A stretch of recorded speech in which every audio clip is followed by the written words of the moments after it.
कमी जागा जास्त विजय. एमआयएमची विरार वसईसाठी नवी रणनीती जाहीर.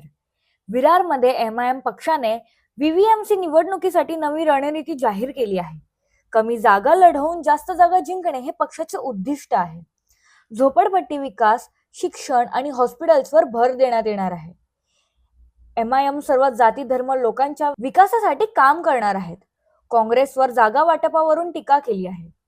आम्ही आघाडीसाठी हात पुढे केला होता, मात्र काँग्रेसने आम्हाला जागा देण्यास नकार दिला, असे गंभीर आरोप पक्षाने यावेळी केले आहेत. काँग्रेस केवळ वोट बँकसाठी वापर करते, पण सत्तेत वाटा द्यायला घाबरते, अशी ही गंभीर टीका करण्यात आली आहे. आम्ही भाजपाची बी टीम नसून डॉक्टर बाबासाहेब आंबेडकरांच्या विचारांची टीम आहोत, असे पक्षाने ठामपणे सांगितले आहे. पहिल्या टप्प्यात 9 प्रभागात उमेदवार उभे केले आहेत. येत्या 5 वर्षात आमचे कामच आम्हाला विजय मिळवून देईल, असा विश्वास एमआयएम नेत्यांनी व्यक्त केला आहे. पुढील निवडणूक चुरशीची होण्याची शक्यता आहे. ब्युरो रिपोर्ट, सिंधू प्रभात, नालासोपारा.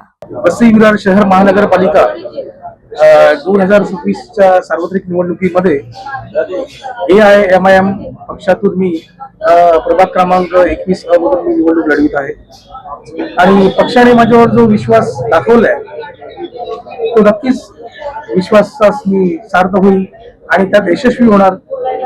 यात काही तुमचं विजन काय, तुमच्या वॉर्डाबद्दल तुमचं विजन काय? विजन असं आहे की जो प्रभाग आहे, प्रभाग म्हणण्यापेक्षा संपूर्ण जे शहर आहे, समाजातील प्रत्येक घटकाला ज्या मूलभूत सुविधा आहेत त्या सुविधा सुद्धा स्थानिक सेवा संस्था अजूनपर्यंत देऊ शकल्या नाही.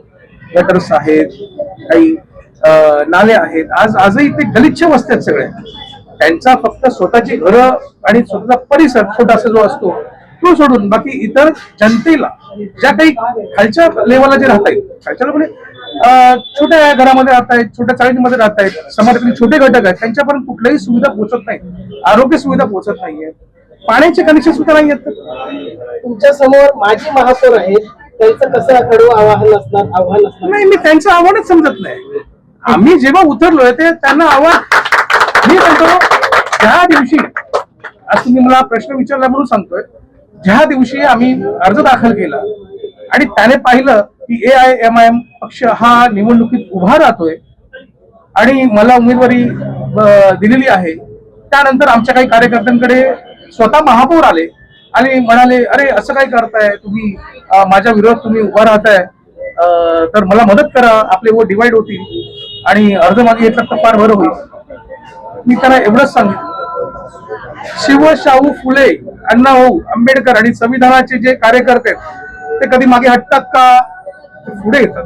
हा त्यांना मी प्रतिप्रश्न केल्यामुळे त्यापुढे त्यांनी काही बोललं नाही. त्यानंतर मला अनेकांचे कॉल्स आले, त्यावेळेस तुम्ही म्हणता की ते माझ्या समोर आहे उभे, अनेकांचे कॉल्स आले की बाबा तुम्ही महापौरांसाठी जे आपले माजी महापौर आहेत तरी उमेदवारी मागे घ्या. याचा अर्थ कुठेतरी त्यांनी धसका घेतलाय या पक्षाचा. त्यांना माहिती हा पक्ष मला डॅमेज करणार आणि पुढे येणार. काम जो है हमारे सामने, सबसे पहले जो हमारा काम है शिक्षा का है, अस्पताल है, डेवलपमेंट है, जो कि इतनी सारी पार्टी इतने सालों से डेवलपमेंट का नाम ले लेकर वोट लेती गई, लेकिन डेवलपमेंट नहीं हुआ. लोगों के जो है वोट लिए गए खाली. अब जो है हम आए हैं तो खाली वोट लेकर नहीं बैठने वाले हैं, काम करेंगे. जैसा कि हमारे सर ने बताया अभी कि हम लोग सिर्फ और सिर्फ डेवलपमेंट के नाम पे वोट लेकर नहीं बैठेंगे, काम करने वाले हैं.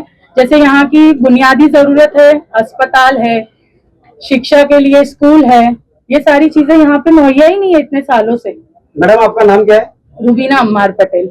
सबसे बड़ी समस्या जो है इस्लाम इलाका है, रोडों का पूरा एकदम बद से बदतर हाल है. इसके बारे में क्या कहेंगे अगर चुन के आती है तो किस तरीके से काम करेंगे? एजेंडा क्या होगा आपका? हमारा एजेंडा यही है कि हमको काम करना है, डेवलपमेंट करना है, जो कि नहीं हुआ कभी.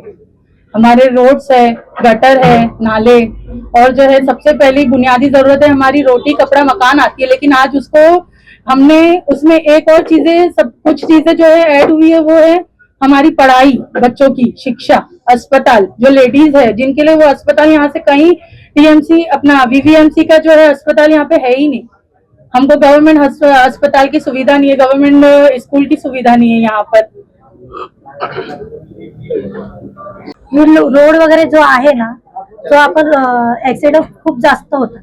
ज्या हायवेला आम्ही आता जस्ट आता बघितलेला आहे, खूप सारे ऍक्सिडेंट झालेले आहेत आणि त्याविषयी आम्ही तो मुद्दा सुद्धा उचललेला आहे आणि तो प्रॉब्लेम आम्ही सॉल्व्ह केलेला आहे.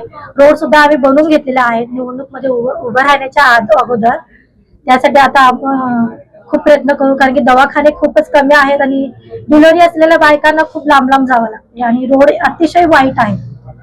तुम्ही MIM पक्ष का निवडला, काय कारण? MIM पक्ष सगळ्यांना घेऊन चालण्यासारखा आहे, त्यासाठी मी MIM पक्ष निवडलेला आहे. परंतु MIM कडे बघितलं जातं एक मुस्लिम हे पक्ष आहे असं बघितलं जातं. पण तुम्ही हिंदू असताना या पक्षाकडे कसे आकर्षित केलं? MIM पक्ष सगळ्यांना घेऊन चालण्यासारखा आहे, त्यामुळे एकी MIM मध्ये खूपच जास्त आहे, त्यामुळे मी MIM चा मार्ग निवडलेला आहे.